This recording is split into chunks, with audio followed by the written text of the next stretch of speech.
अब जो चीज हमारी कुंडली में लिखी हुई है कि ये होना ही है, वो भगवान ने लिखा है, प्रमाणित है। हमको भगवान ने नहीं लिखा। हमको भगवान ने वो कुंडली दे के भेजा। नहीं, भगवान ने नहीं लिखा हो, फिर किसने लिखा है? वो खुद मनुष्य ने लिखा है, भगवान ने नहीं लिखा। ओके। भगवान ये कहते हैं कि मैं तुम्हारे कर्मों में कोई हस्तक्षेप नहीं करता। उद्धव ने ये प्रश्न किया था भगवान से। तो भगवान से उद्धव ने कहा था कि प्रभु एक बात बताइए, इतना पाप क्यों हो रहा है?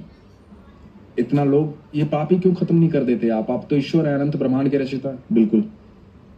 तो भगवान ने कहा था कि उद्धव मैं साक्षी भाव में हर जीव के साथ रहता हूं, इसलिए मैं किसी के कर्मों में हस्तक्षेप नहीं करता। कर्म व्यक्ति के खुद के, जीव के खुद के, उनके प्रारब्ध भी खुद के। जो मुझे याद करता है, जो मुझे प्यार करता है, उसके प्रारब्धों में उसके साथ खड़ा रहता हूं।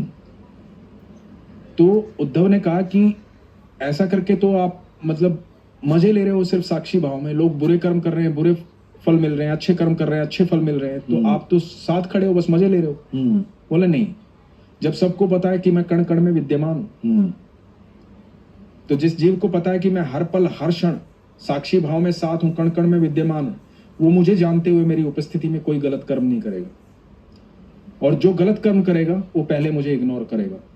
तो पहली बात, भगवान श्रीमद् भगवद गीता में कहते हैं कि जिस प्रकार जो वायु होती है गंध को अपने साथ बहा कर ले जाती है, उस प्रकार आत्मा शरीर के कर्मों को अपने साथ ले जाती है अगले जन्म में। तो आप जो कुंडली लिखी गई है, आपके कर्मों के हिसाब से उस नक्षत्र ग्रह में पैदा होते हो जहां पर कर्म, आपके कर्म, वो सारी क्रिया पहले से डिसाइडेड है कि आपने जो कर्म किए हैं तो फल डिसाइडेड है ना। आपने जो बीज बोया है, आप गेहूं बोओगे तो पता है ना कि गेहूं की फसल आएगी। आप आम बोओगे तो आम लगेगा, ये तो पता है ना। तो आपने जो कर्म किए हैं तो पहले से ही पता है, कुंडली वही तो बता रही है कि ये फल उगेगा। प्रमाणित है ना ये बात? करेक्ट है। करेक्ट। तो कुंडली वही बता रही है कि ये फल उगेगा, लेकिन भगवान आपको हर सुबह कुंडली बदलने का मौका देते हैं। हर सुबह, हर क्षण आपको मौका देते हैं। कैसे?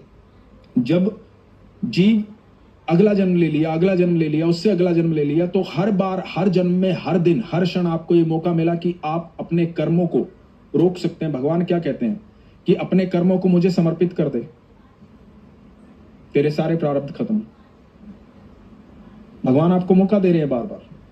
यदि आपकी बुद्धि इस तरह से काम करना शुरू हो जाए, आपको ये संदेश, ऐसा धरती पर कोई जीव नहीं है, कोई आदमी ऐसा नहीं है जिसको कभी न कभी भगवान के बारे में सुनने को ना मिला हो या भगवान के विचारों के बारे में सुनने को ना मिला हो। हर आदमी को कहीं ना कहीं सुना, चाहे कितना भी नास्तिक हो। बिल्कुल, है ना? 100%। तो आपको जब ये सुनने को मिला है तो उस समय आपका भी तो इंटरेस्ट होना चाहिए ना कि आप उस बात को माने।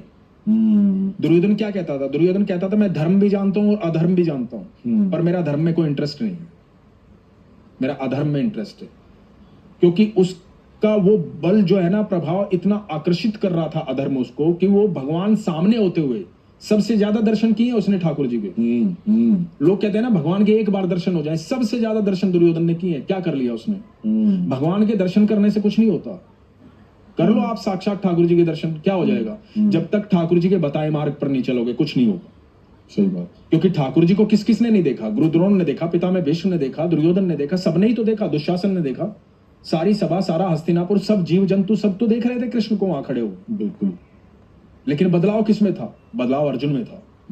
समर्पण अर्जुन के पास था। जब अर्जुन के पास समर्पण था तभी तो युद्ध जीत पाया अर्जुन, तभी तो भगवान उसका रथ हाँक रहे थे। तो भगवान आपके समर्पण से आपके पास आते हैं। भगवान के दर्शन से कुछ नहीं होता।